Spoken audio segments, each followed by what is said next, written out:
आणि या भामट्या अशोक खरातचं करायचं काय? भोंदू बाबा अशोक खरातचा त्याच्या सरकाराला अटक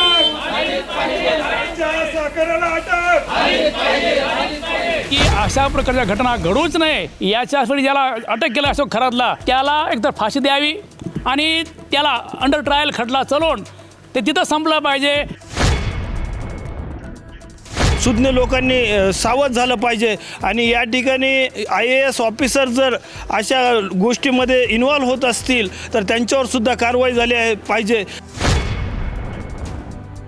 भोंदू अशोक खरात प्रकरणाने संबंध महाराष्ट्रामध्ये संतापाची लाट पसरलेली आहे. त्या भोंदूला अटक देखील करण्यात आलेली 29 तारखेपर्यंत त्याचा PCR जो आहे तो वाढवण्यात आलेला आहे. मात्र याच्या निषेधार्थ महाराष्ट्र अंधश्रद्धा निर्मूलन समितीच्या वतीने आज बीड जिल्ह्याच्या परळी येथील तहसील कार्यालयासमोर निदर्शने करण्यात येत आहेत. नेमकी निदर्शने करण्याची कारणं काय आहेत आपण जाणून घेणार आहोत. काय सांगताय आपण आज या ठिकाणी तहसील कार्यालयासमोर निदर्शने करत आहात?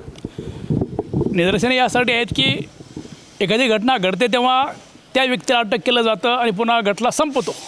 परंतु आमचं असं म्हणणं आहे की अशा प्रकारच्या घटना घडूच नये याच्यासाठी ज्याला अटक केलं अशोक खरातला त्याला एकतर फाशी द्यावी आणि त्याला अंडर ट्रायल खटला चालवून ते तिथं संपलं पाहिजे. कारण जेणेकरून भविष्यामध्ये अशा प्रकारचा गुन्हा करा कोणी पुढे येणार नाही आहे आणि त्याला चपराक बसेल. महाराष्ट्र हा पुरोगामी राज्य म्हणून संबंध देशामध्ये याची चर्चा आहे. मात्र पुरोगामी राज्यामध्ये देखील अशा प्रकारच्या भोंदूगिरीला खतपाणी घाललं जात आहे आणि त्याच पद्धतीने त्याला वर देण्याचा प्रयत्न केला जातो. कसं बघताय सगळ्या परिस्थिती? देव आणि धर्म याला भावनिकदृष्ट्या काही भोंदू बाबा या ठिकाणी ब्लॅकमेल करत आहेत. या ठिकाणी महाराष्ट्रामध्ये असे अनेक मठ, असे अनेक संस्थानं, असे अनेक ठिकाणं अशी झालीत की त्यातून लैंगिक शोषण आणि आर्थिक प्राप्ती निर्माण करण्याचे ते साधनं झालेले आहेत. परंतु याची सखोल चौकशी करून या ठिकाणी जर 100 कोटीच्या वर एखाद्याची मालमत्ता असेल तर त्याला ED लावल्या जाते. या ठिकाणी हजारो करोड रुपयाची मालमत्ता आहे, परंतु EDकडं अद्यापपर्यंत हे प्रकरण वर्ग झालेलं नाही.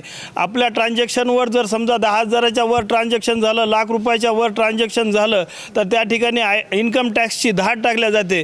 परंतु अशा भोंदू बाबांना या ठिकाणी त्यांची कुठलीही आर्थिक निकषावर किंवा आर्थिक गुन्ह्यामधून चौकशी होत नाही. त्या दृष्टिकोनातून सुद्धा चौकशी झाली पाहिजे. याला कोण फायनान्स करत होतं आणि ह्याचे लाभार्थी कोण आहेत याची सुद्धा सखोल चौकशी झाली पाहिजे. आणि या ठिकाणी अनेक महिला प्रसारमाध्यमांनी जे आव्हान केलं आहे आणि त्यानुसार या ठिकाणी 6 गुन्हे त्याच्यावर दाखल झालेले आहेत. सुरुवातीला नीरज जाधव यांनी 58 व्हिडिओ आहेत असं जाहीर केलं, परंतु कालच्या निवेदनामध्ये मुख्यमंत्री साहेबांनी फक्त 35 व्हिडिओ आहेत. मग त्याच्यातले काही व्हिडिओ स्किप झाले का याचीसुद्धा या ठिकाणी सखोल चौकशी झाली पाहिजे. आणि हे प्रकरण हे लैंगिक शोषणाचं प्रकरण नसून ह्या ठिकाणी मानसिक गुलाम करण्याचं प्रकरण आहे. हे वेळीच या ठिकाणी सुज्ञ लोकांनी सावध झालं पाहिजे. आणि या ठिकाणी IAS ऑफिसर जर अशा गोष्टीमध्ये इन्व्हॉल्व होत असतील तर त्यांच्यावर सुद्धा कारवाई झाली पाहिजे. ते 3 IAS अधिकारी कोण होते त्यांचीसुद्धा या ठिकाणी चौकशी झाली पाहिजे. जर अशाच पद्धतीचं वातावरण राहिलं तर हा पुरोगामी महाराष्ट्र नसून सनातनी महाराष्ट्र निर्माण होईल आणि या भोंदू बाबाला दररोज असे लोक अनेक बळी पडतील आणि या ठिकाणी भोंदूगिरी वाढेल असं मला वाटतं. या प्रकरणामध्ये एकटा जो भोंदू खरात आहे तो नसून याची मोठी खूप साखळी असल्याचे देखील बोललं जात आहे. मात्र ती साखळी समोर अद्याप आलेली नाही.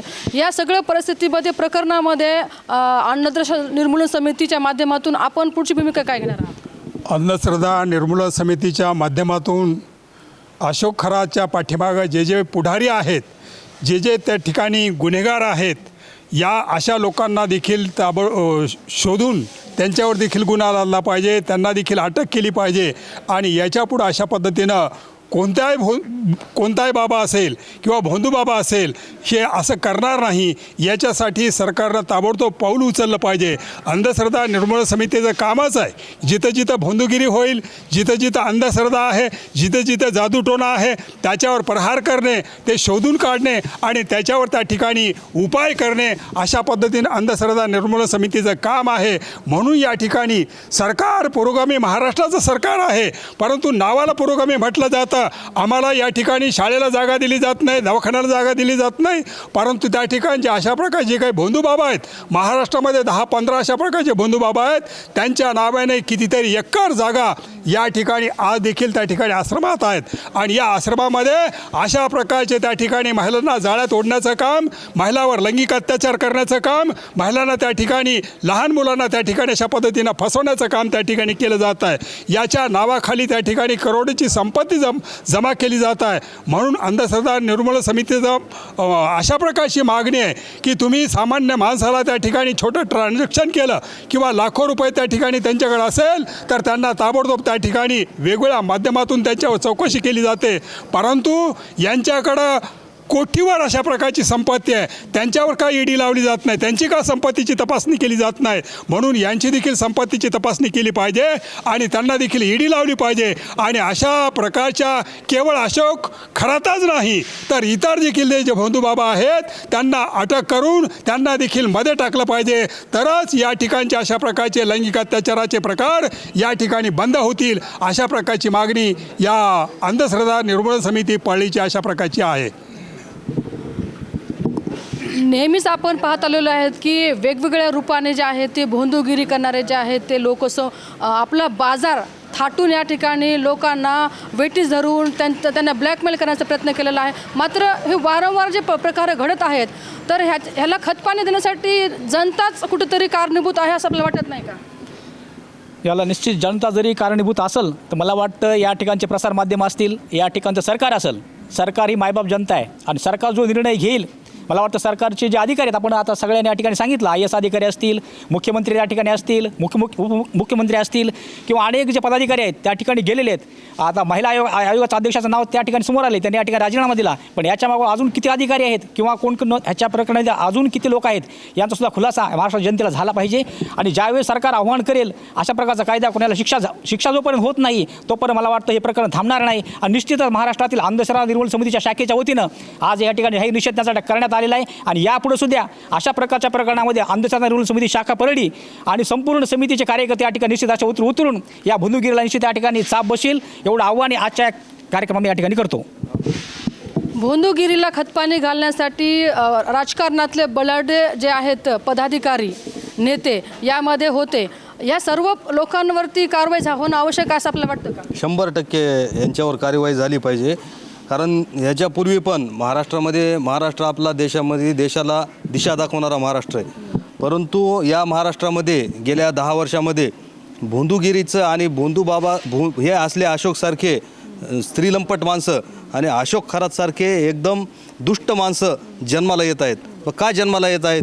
कारण अंधश्रद्धा निर्मूलन कायदा असतानासुद्धा पण तो कायदा ह्या शासनाच्या मार्फत अत्यंत कडकरित्या पाळला जात नाही किंवा हा कडकरित्या लादला जात नाही. या महाराष्ट्रातील लोक आपल्या दुःख निवारण्यासाठी कोणाचा तरी आसरा घेण्याचा प्रयत्न करतात, परंतु त्यांचा गैरफायदा घेऊन हे असे भोंदू लोक त्यांचं शोषण करतात. या पूर्वी पण श्याम मानवसारख्या लोकांना अनेक भोंदूबाबाचं प्रकरण चव्हाट्यावर आणलं होतं आणि त्याच्या मागं असलेले संपत्ती, त्यांच्या मागं असलेला राजकीय कोणाचा तरी राजकीय त्यांचा हस्तक्षेप हा वेळोवेळी उघड झालेला आहे. परंतु याच्यामध्ये फक्त हे अशोक थोरात पुरतंच प्रकरण सीमित केलं जातं आणि त्याच्या जे मागलचे जे कोण राजकारणी लोक आहेत ही खूप मोठी शोकांतिका आहे. महाराष्ट्र आज आपल्या वेगळ्या वळणावर आहे. रुपालीताई चाकणकर सारखे माणसं या अध्यक्ष, एका महिला आयोगाचे अध्यक्ष म्हणजे हा राजकीय हस्तक्षेपच आहे. या राजकीय हस्तक्षेप शासनानं ह्याच्या पुढं आणि ह्याच्या अगोदरचा आणि आत्ताचा पण जोरात काढला पाहिजे.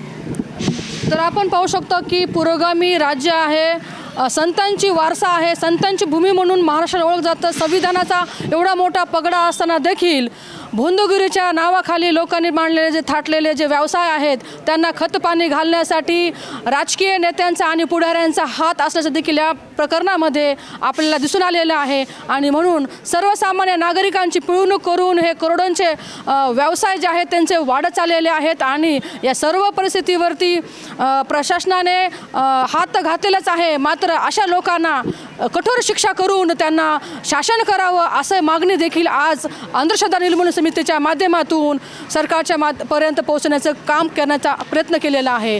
जर अशा पद्धतीनेच अशा येणाऱ्या आणि असा भोंदू असलेल्या अशोक खरात सारख्या लोकांना कडक शासन जर केलं नाही तर अंधश्रद्धा निर्मूलन समिती पुढच्या काळामध्ये कठोर भूमिका घेणार असल्याचे देखील म्हटलं आहे. टाइम्स नाऊ मराठीसाठी सुकेशनी नाईकवाडे, बीड.